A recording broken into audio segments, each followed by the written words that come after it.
प्रस्तुत तथा प्रस्तुत का पदार्थ एक धर्म से संबंध यदि होता है अथवा अनेक क्रियाओं में एक कारक हो तो दीपक अलंकार होता है। उसे क्या कहते हैं? दीपक अलंकार। जैसे उदाहरण देखिए, बलावलेपादधुना अपि पूर्ववत् प्रबाध्यते तेन जगज्जिगीषुणा सती अव्योचित प्रकृतिश्च निश्चला पुमांसमभ्येति भवान्तरेष्वपि।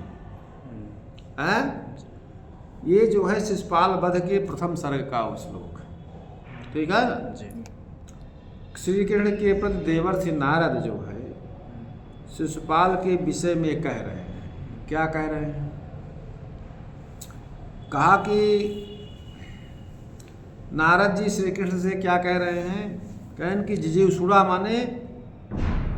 माने कहने का मतलब यह है कि जेतु मिक्षुना जिजीषुणा, जीतने की इच्छा करने वाला जो वह है शिशुपाल, वह बल के घमंड से पहले की तरह जगत को पीड़ित कर रहा है। जब बल आ जाता है तो लोग घमंडी हो जाते हैं, लोगों को पीड़ा पहुंचाते हैं, लेकिन पीड़ा नहीं पहुंचाना चाहिए। वो लोगों को पीड़ा कर रहा है, पूरे संसार को पीड़ित कर रहा है।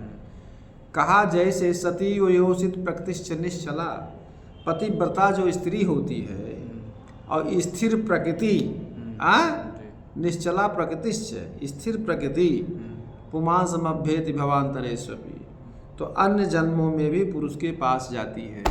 मतलब उस जन्म में नहीं, अन्य जन्म में ही दूसरे पुरुष के पास जाती है। ठीक है जी?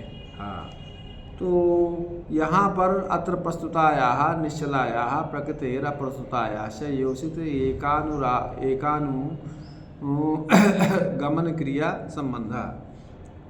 कहा कि इस पद्य में प्रस्तुत निश्चल प्रकृति की अप्रस्तुत सती स्त्री का एक ही अनुगमन क्रिया के साथ संबंध होने से दीपक अलंकार है। अब क्या कह रहा? दूरम समागतवती त्वयि जीवनाथे भिन्ना मनोभवसरेण तपस्विनी सा उत्तिष्ठति स्वपिति वासगृहं त्वदीये मायाति याति हस्ति स्वस्ति क्षणेन। नायक जो है, कोई नायक को दूती कह रही है।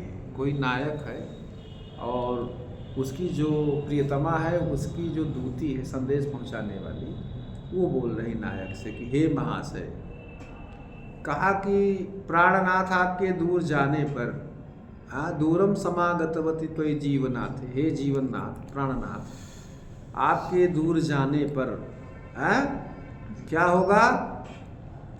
भिन्ना मनोभव सरेण तपस्विनी सा, वह जो काम बाण से विदीर्ण बेचारी वो सखी है, कहा कि क्या थोड़े ही समय में कभी उठती है, उत्तिष्ठत स्वपित वासगृहं त्वदीय, थोड़े ही समय में वह कभी उठती है, कभी लेटती है, कभी आपके कमरे में आती है, आयात याति, कभी आपके कमरे में आती है, कभी जाती है, हंसती, कभी हंसती है, अस्वसित क्षणेन, कहीं कुछ समय के बाद लंबी लंबी सांसें लेती है।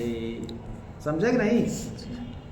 तो यहाँ जो है इदम, यह मेरे ग्रंथ का पद्य है।